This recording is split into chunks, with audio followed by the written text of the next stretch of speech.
போன வாட்டி என்ன பார்த்தோம்? பெருமாளுக்கு ஐடென்டிஃபிகேஷன் என்ன? பெருமாளுக்கு ஐடென்டிஃபிகேஷன் அவரோட திருமார்பில் தாயார் இருக்காளா, அதான் ஐடென்டிஃபிகேஷனு. தாயாருக்கு என்ன ஐடென்டிஃபிகேஷன்? அவர் திருமால் மாரில் யார் உட்காண்டிருக்காளோ அவள் தான் தாயார். இது பாருங்கள், இதுதான் ஐடென்டிஃபிகேஷன். பெருமாளுக்கு என்ன ஐடென்டிஃபிகேஷன்? தாயார் உட்காந்துருப்பாள். தாயாருக்கு என்ன அப்படின்னா அவர் பெருமாள் மேலே உட்காந்துருப்பா அப்படிங்கிறது தான் ஐடென்டிஃபிகேஷனாக. அப்படிங்கிறத போன வாட்டி பார்த்தோம். ரொம்ப அந்யோன்யமான தம்பதிகள்னு பார்த்தோம். இந்த ஸ்லோகம் ரொம்ப சூப்பரான ஸ்லோகம். இதுக்கு என்ன மீனிங் அப்படிங்கிறத நம்ம பார்ப்போம். உத்தேஜத்வம் ஜனனி பஜதோர்வுச்சிதோபாதி கந்தம் பிரத்யக்ரூபே அவிஷயுவயோரேகசேஷித்வ யோகாத் பத்மே பத்யுத்ஸ்தவச நிகமேர்நித்யமன்விஷேயமானோ நாவச்சேதம் பச்சதி மகிமா நர்த்தயன் மானசம் நக. இந்த ஸ்லோகம் சொன்னால் மன நிறைவும் மன மகிழ்ச்சியும் உண்டாகுமா? ஏன் உண்டாகும் அப்படின்னா, இதில் ஆரம்பிக்கும் போதே உத்தேஸ் யத்வம் ஜனனி பஜதோ உச்சிதோ பாதி கந்தம் அப்படின்னா, இப்போது நம்மலாம் பூஜை பண்ணுறோம். எல்லோரும் ஒரு உத்தேசத்துக்காக பூஜை பண்ணுறோம். இப்போது எல்லோரும் பார்த்திங்கன்னா அக்னி, நம்ம ஒரு அக்னிக்கு என்ன உத்தேசம்னா, எல்லாராலும் பெருமாளால் படைக்கப்பட்டவர் தான். எல்லாருக்கும் ஒரு உத்தேசம் இருக்குது, எல்லாருக்கும் ஒரு டியூட்டி இருக்குது. எல்லாருக்கும் உத்தேசத்தோடு பெருமாள் படைத்தார். அக்னி இந்த உத்தேசத்துக்காக பிறந்தார். இந்த மாதிரி எல்லாருக்கும் ஒரு அக்னி, வாயு, எல்லாம், பிருத்திவி எல்லாமே படைக்கப்பட்டது. எல்லாமே ஒரு உத்தேசத்துக்காக தான் படைச்சிருக்கு இல்லையா? ஆனால் இதில் என்னென்னா, நம்ம பண்ணுற பூஜை எல்லாமே யாருக்கு உத்தேசமாக பண்ணணும் முதல்ல அப்படின்னு சொன்னால், யாருக்கு பண்ணணும்? அக்னிக்கு பண்ணணுமா? வருணனுக்கு பையனும் வாயுக்கு பண்ணணுமா? வருணனுக்கு பண்ணணுமா? இல்லையா. நம்மளோட உத்தேசமான பூஜை யாருன்னா சாக்ஷாத் பெருமாளுக்கும் தாயாருக்கும் தான் பூஜை பண்ணணுமா. பிரத்யக் ரூபே அவிஷிவ யோக ரேகே சேஷித்வ யோகான் அப்படின்னா, நம்ம பண்ணுற பூஜை எல்லாமே பெருமாள் தாயாருக்கு மட்டும்தான் அந்த பூஜை பண்ணணுமா. ஏன்னா எல்லாருமே படைச்சவாதனை. அக்னியும் பெருமாளால் படைக்கப்பட்டவர். வருணன், வாயு, நிலமகள் எல்லாருமே பெருமாளால் படைக்கப்பட்டவ. அதனால் நம்ம பூஜை பண்ணும்போதும் அதே பெருமாளை குறித்து தான் பண்ணணுமா. இந்த அக்னி பெரியவாளுமே எப்படி அந்த மாதிரி பதவி அடைஞ்சதுன்னா, பெருமாளோட தாயாரோட கிருபா கடாட்சத்தினால தான் கிடச்சிதான்.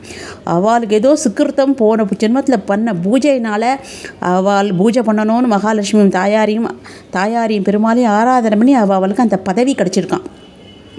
அதனால் நம்ம யாரை குறித்து பூஜை பண்ணணும்னா, அதே பெருமாளும் தாயாரையும் குறித்து தான் நம்ம பூஜை பண்ணணுமா. இதில் என்னென்னா ரொம்ப டச்சு போல்னா, பத்மே பத்யுஸ்த்வ ச நிகமேர் நித்யமன் விஷயோ மானோன்னு, அதாவது பத்மே அம்மா, அதாவது ரொம்ப இவங்க 2 பேர் என்ன உத்தேசம்? எல்லாரும் படைச்சா, அக்னி பெருமாள் படைச்சாரு, எல்லாரும் படைச்சாரா? உங்கள் 2 பேரும் யாரம்மா படைச்சா? நம்மளுக்கே இருக்கும் தெரியலாம். பெருமாளுக்கு படைச்சவர் யாராவது இருப்பாளா? தேசிகருக்கு சந்தேகம் பாருங்கோ. உங்களுக்கு யாராவது படைச்சவா இருப்பாள்? படைக்காத யார் இருக்க முடியும்? அக்னியை படைச்சார், வருணனை படைச்சார், வாயுவை படைச்சார், நிலமலை படைச்சார், ஜாகவ சங்கமம், ஜங்கமா ஜங்கசேதம்னு எல்லாமே நீங்கள் தானே படைச்சிங்க. உங்களை படைச்சவா யார்? நீங்கள் எப்படி வந்தீங்க? நம்மளே கேட்போம் தெரியுமா, சின்ன குழந்தை மாதிரி கொஷின்ஸு அந்த மாதிரி கேட்குறாளாம். நம்ம யாரை கேட்க முடியும் அப்படின்னா, வேதத்தை தான் கேட்கலாம். ஏன்னா வேதத்துக்கு தானே எல்லாமே தெரியும் இல்லையா? பெருமாளே வேத ரூபன் இல்லையா? வேதமயனாச்சே. வேதத்தில் தான் இருக்கிறத நம்மளாம் ஃபாலோ பண்ணணும். வேதம் தானே பெரிய உதாரணம். நம்ம வாழ்க்கை எப்படி வாழணுங்கிறதுக்கு வேதத்துக்கு தானே தெரியும். வேதத்துக்கு தெரியாதது எதுவுமே கிடையாது இல்லையா? அப்பேற்பட்ட வேதத்தை போய் கேட்குறாராம். இந்த பாருங்கள், இப்போ பெருமாளும் தாயாரும் எப்படி வந்தா, எத்தனை வருஷமாக என்ன பூஜை பண்ணி அவள் அப்படி வந்தா, என்ன புண்ணியம் பண்ணா, என்ன தபஸ் பண்ணா அப்படிங்கலாம் கொஷின் இருக்கா. ஆனால் வேதம் சொல்லிடுதான் எனக்கு தெரியாது. ஆச்சரியம். வேதம் சொல்லுமா எனக்கு தெரியாதுன்னா சொல்லிடுதாமே.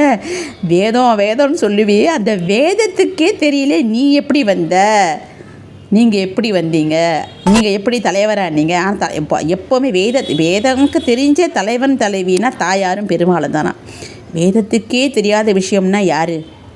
அப்படின்னா வேதத்துக்கே தெரியாத விஷயம் பெருமாளோட தாயாரோடைய மகிமையா.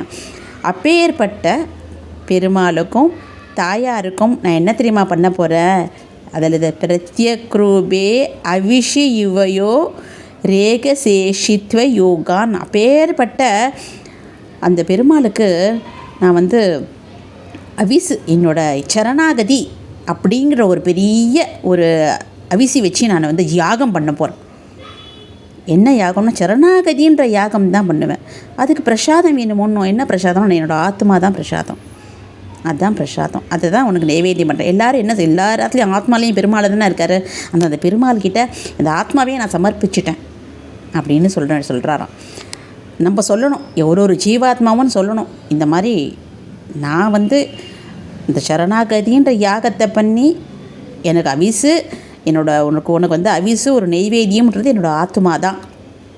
ஏன் அப்படின்னா வேதம் சொல்லிடுதில்ல, இவா தான் தலைவர் தலைவி, ஆனால் எப்படி வந்தான்னு தெரியல அப்படின்னு சொன்னதுக்கப்புறம் இதை கேட்டு தேசிகருக்கு ஒரே நர்த்தனம் ஆட ஆரம்பிச்சிட்டாராம். சந்தோஷம், ஆஹா வேதத்துக்கு ஒரு விஷயம் தெரியல பார்த்தியா அப்படின்ற ஒரு குஷியாகிட்டாராம். ஏன்னா இது பெரிய விஷயம் இல்லை, எல்லாருமே தெரியும் உலகத்தில் விஷயமே. இப்போ கூகுளில் ஒரு விஷயம் தெரியலன்னா, கூகுள் நம்ம விஷயம் தெரியலன்னா நம்ம எப்படி ஆச்சரியப்படுவோம். இதுக்கே ஒரு விஷயம் தெரியலையா, இன்னும் அதுக்கு எல்லாமே தெரியும் இல்லையா. ஒரு விஷயம் இப்போ எல்லாம் தெரிஞ்ச வாழ்க்கையாக ஒரு விஷயமே தெரியல அப்படிங்கிறது எவ்வளோ பெரிய ஆச்சரியம். வேதம் எல்லாருக்கும் எல்லாம் சொல்லிக் கொடுக்கக்கூடிய வேதத்துக்கு நம்ம தாயார் பெருமாளோட மகிமையும் சொல்ல முடியல, எப்படி வந்தானும் சொல்ல முடியலையா. அப்பேற்பட்ட பெருமாளுக்கும் தாயாருக்கும் சரணாகதி அப்படிங்கிற ஒரு பெரிய யாகத்தை பண்ணி ஆத்மாவே நான் அவிசா சமர்ப்பணம் பண்ணுறேன் அப்படிங்கிறது தான் இதனோட ஸ்லோகத்தோட ஒரு அர்த்தமாக. எப்பேற்பட்ட ஒரு ஸ்லோகம் பார்த்தீங்களா. நம்மளோட யாகம் சரணாகதி. ஏன்னா நமக்கு பெருமாளுக்கு என்ன பண்ண முடியும் சொல்லுங்க, அவருக்கு என்ன இல்லை நீங்கள் கொடுக்குறதுக்கு. சரணாகதி, அப்பா எனக்கு ஒன்றும் தெரியாது, நான் ஒரு முட்டாள், எனக்கு ஒன்றை விட்டா சரண்யம் ஒன்றும் கிடையாது, புகலிடம் கிடையாது, நீ தான் அப்படின்ட்டு ஒரு சரணாகதி. அதுக்கு பிரசாதமாக நம்ம ஆத்மாவை தான் ஜென்மமாக இது என்னென்னோ பண்ணிட்டு எத்தனையோ ஜென்மம் எடுத்துட்டு ஒரே ஒரு ஜென்மத்தை 40-50 சாமர்த்தியமாக பண்ணிட்டுருக்கு. ஆசை பேராசையெல்லாம் பட்டுன்ட்டு போரும்பா, ரொம்ப சோர்ந்து போயிட்டேன். இந்த ஆத்மா நீ தான் வச்சுக்கோ, உனக்கு தான், உன்னை விட்ட யாரும் கிடையாது, எனக்கு எந்த ஜனமும் தெரியாது, நீ தான் வேணும் அப்படின்ற ஒரு சரணாகதியும். இந்த ஸ்லோகம் பாருங்கள், கேட்ட உடனே கண்ணில் ஜலம் வருதில்ல. ஜெய் ஸ்ரீமன் நாராயணா, ஜெய் ஸ்ரீமன் நாராயணா. இந்த ஸ்லோகத்தை கேட்டு தயவுசெய்து ஜெய் ஸ்ரீ மகாலட்சுமியே நமக, ஜெய் ஸ்ரீமன் நாராயணா நமக என ஸ்ரீமன் நாராயணா சொல்லுங்கோ. ஏன்னா அவள் தானே வேதத்துக்கே தெரியலையா அவள் எப்படி வந்தான்னு. ஜெய் ஸ்ரீமன் நாராயணா, ஜெய் மகாலட்சுமி, ஏதாவது பெருமாளோட நாமத்தை எழுதுங்கோ. அது மட்டும் இல்லை, உங்களோட கருத்துக்கும் கண்டிப்பாக சொல்லலாம். சப்ஸ்கிரிப்ஷனுக்கும் நீங்கள் நிறைய பேருக்கு அனுப்புங்கோ, உங்கள் ஃப்ரெண்ட்ஸுக்கெல்லாம் அனுப்புங்கோ. எல்லோரும் இதை நல்லா அனுபவிக்கட்டும், எல்லாரும் சரணாகதி அடைஞ்சு சந்தோஷப்படட்டும். ஜெய் ஸ்ரீமன் நாராயணா, ஜெய் ஸ்ரீமன் நாராயணா.